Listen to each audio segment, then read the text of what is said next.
गेल्या काही दिवसापासून हे सगळं महाराष्ट्रात सुरू होतं, काही महिने म्हणूया खरं तर. आणि या सगळ्या काळामध्ये आपण एखादा त्याच्याबद्दलचा कार्यक्रम केल्यानंतर आणखीन त्या प्रकरणाची चर्चा होऊन ते प्रकरणातून महाराष्ट्रात आणखी वेगळं वातावरण होऊ नये या अपेक्षेसह, पण आज मात्र कुठेतरी या सगळ्याबद्दल अतिशय कठोरपणे बोलणं गरजेचं आहे. या गावातून त्या गावात, त्या गावातून त्या गावात जे सुरू आहे हे थांबलं पाहिजे, म्हणून आज ही चर्चा. या चर्चेत सहभागी होण्यासाठी मान्यवर पाहुणे आपल्या सोबत आहेत. आपल्या सोबत या चर्चेत सहभागी होण्यासाठी आहेत मराठा महासंघाचे अध्यक्ष राजेंद्र कोंढरे सर, स्वागत आहे तुमचं. आपल्या सोबत या चर्चेत सहभागी होण्यासाठी मोहोळचे माजी आमदार राजन पाटील आहेत. मोहोळचे आमदार राजन पाटील आहेत. पाटील साहेब, तुमचंही स्वागत आहे. आपल्यासोबत धनंजय साताळकर आहेत, मराठा ठोक मोर्चाचे समन्वयक आहेत. थोड्याच वेळात आपल्यासोबत या चर्चेत सहभागी होण्यासाठी ओबीसी नेते लक्ष्मण हाके हे सुद्धा जोडले जातील. माजी सनदी अधिकारी महेश झगडे सर सुद्धा पुढच्या काही मिनिटांमध्ये या चर्चेत सहभागी झालेले आहेत. सर, स्वागत आहे तुमचं.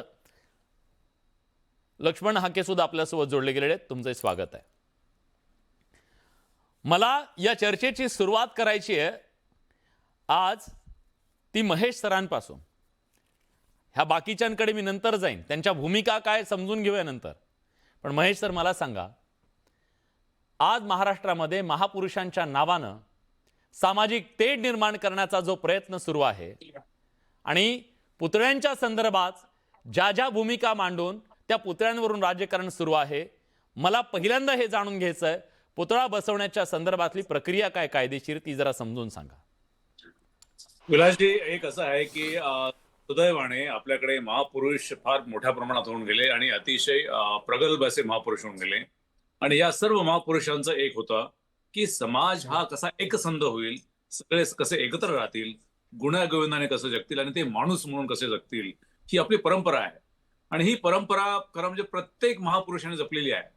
पण आता त्यांच्याच नावाने जर हे समाज विघातक जाय काय गोष्टी घडत असतील, ते मनाला विदीर्ण करणारी गोष्ट आहे. आणि 21व्या शतकामध्ये तर हे प्रकार घडतात म्हणजे हे मानवतेला लागलेली काळीम आहे. This is what I am to, हे माझं प्रिलिमिनरी आहे. आता एखादं ह्या सगळं झाल्यामुळे मग देशभरामध्ये की पुतळ्यावरून काही वादंग निर्माण होतात, म्हणून एक पुतळा केरळमध्ये रस्त्यावरती बसवत असताना ते त्यांचे नेते होते, बसवताना मग तो चुकीच्या ठिकाणी बसवला म्हणून ते प्रकरण ह्याच्यामध्ये सुप्रीम कोर्टामध्ये गेला. आणि सुप्रीम कोर्टाने मग त्याच्यामध्ये निर्णय दिला, अंतरिम निर्णय होता तो, की याच्यासाठी एक अशी काहीतरी मार्गदर्शक तत्व आम्ही सांगतो त्याप्रमाणे करावं, की रस्त्याच्या कडेला किंवा सार्वजनिक ठिकाणी किंवा काही अडथळा होईल किंवा अशावरती पुतळे बसवूच नये. पण बसवायचे असेल तर तुम्ही तुमचे काही संहिता तयार करा. आणि त्याप्रमाणे मग आपल्याकडे 2 मे 2017 एक संहिता तयार झाली. अर्थात त्याला मार्गदर्शक तत्व असं म्हटलेलं आहे.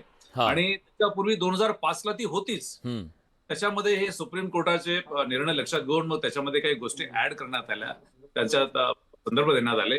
आणि मग 2 मे 2017 पासून ही संहिता लागलेली आहे, मार्गदर्शक तत्व.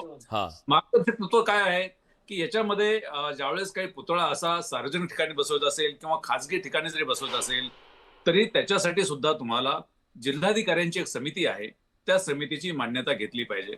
जिल्हाधिकारी त्या समितीचे चेअरमन आहेत. त्यानंतर तुमचे सुपरिटेंडिंग इंजिनियर त्याचे सदस्य आहेत.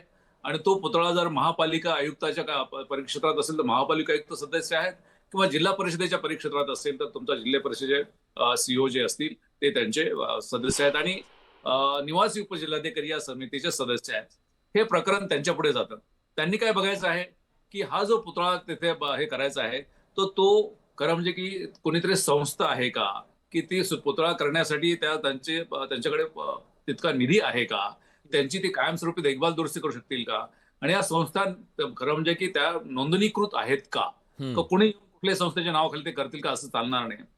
नंबर 1. नंबर 2, ही जी जागा आहे ती जागा राज्य शासनाची आहे, केंद्र शासनाची का स्थानिकाची आहे, तर त्याची त्याला मान्यता आहे का, हे ते लागतंच. किंवा मग समजा तुमची खासगी जागा असेल तर खासगी जागा मालकाची ते मान्यता आहे का, ते बघितलं पाहिजे.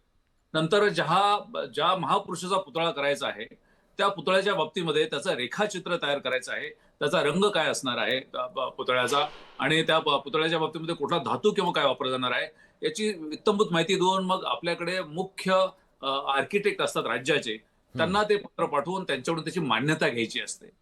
ही मान्यता घेतल्यानंतर मग ते समितीच्याकडे तो प्रपोजल येतं.